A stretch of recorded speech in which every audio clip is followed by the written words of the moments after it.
105 নং মাহমৰা বিধানসভা সমষ্টিত আজি মন্ত্ৰী যোগেন মোহনৰ বাসগৃহত মহিলা কংগ্ৰেছীয়ে যোগদান কৰিলে গেৰুৱা দলত। ত্ৰিফুক কছাৰী বুথ কমিটিৰ সভাপতি শৈলক কোঁৱৰৰ নেতৃত্বত উক্ত যোগদান অনুষ্ঠানত বিজেপিৰ মহিলা মৰ্চাৰ ৰাজ্যিক উপসভানেত্ৰী অলি মোহন উপস্থিত আছিল।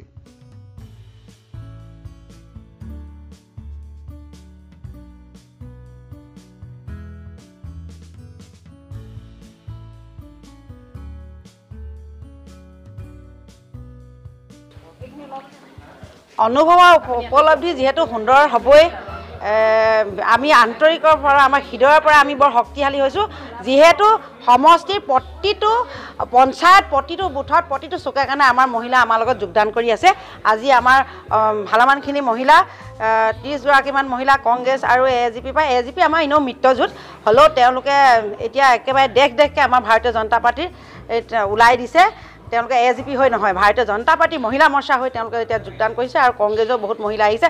কালিও মই 40-45জনীমান মহিলা মই যোগদান কৰিছোঁ। যিহেতু বুথৰ সভাপতি আমাৰ মাহমৰা সমষ্টি 163টা বুথ, গোটেই 63টা বুথতে আমি বুথ কমিটি এখন মহিলা মৰ্চা শক্তিশালী আমি গঠন কৰিছিলোঁ আৰু এতিয়া দ্বিতীয়বাৰৰ কাৰণে মই প্ৰত্যেক আমাৰ বুথতে মহিলাসকলক গৈ মই সক্ৰিয় আৰু জাগ্ৰত কৰিবলৈ চেষ্টা কৰিছোঁ যাতে তেওঁলোকে নিজৰ বুথটো তেওঁলোকে শক্তিশালী কৰে আৰু সেই আশা লৈ মই প্ৰত্যেকটো বুথতে আকৌ সোমাই গৈছোঁ আৰু প্ৰত্যেকটো বুথত মহিলা মোৰ লগত যোগদান কৰিছে। কিছুমান আমি ৰাইজে গম পাইছে, কিছুমান গম নাই পোৱা। খুব ভাল লাগিছে। মহিলা শক্তি আমাৰ মাহমৰা সমষ্টিত বহুত শক্তি, মই ক'ব নোৱাৰোঁ বহুত শক্তি। আমি বিপুল ভোটেৰে আমাৰ ভাৰতীয় জনতা পাৰ্টি বিজয়ী হৈ যাব। মোহন ডাঙৰীয়া বহুত ভোটৰ ব্যৱধানত বিজয়ী হৈ যাব বুলি মই আশা ৰাখিছোঁ। মই ভাবোঁ আঞ্চলিক দলে একো প্ৰভাৱ নেপেলায়, কাৰণ নাৰী শক্তি যাৰ লগত থাকিব সেই শক্তি মহান শক্তি, নাৰী শক্তি মহান শক্তি, দেশৰ শক্তি। মহিলাসকল যেতিয়া আমি জাগ্ৰত হৈ আছোঁ, কাৰণ এগৰাকী মহিলা এখন ঘৰ সুচাৰুৰূপে যেতিয়া পৰিচালনা কৰে, এনেকুৱাজনী হাজাৰজনী মহিলাই আমাৰ দেশ শক্তিশালী কৰিব বুলি মোৰ ধাৰণা। ভাৰতীয় জনতা পাৰ্টি 105 নং মাহমৰা বিধানসভা সমষ্টি দবা পঞ্চায়ত অন্তৰ্গত 25 নং বুথ ত্ৰিফুক কছাৰী। মই ভাৰতীয় জনতা পাৰ্টি বুথ সভাপতি।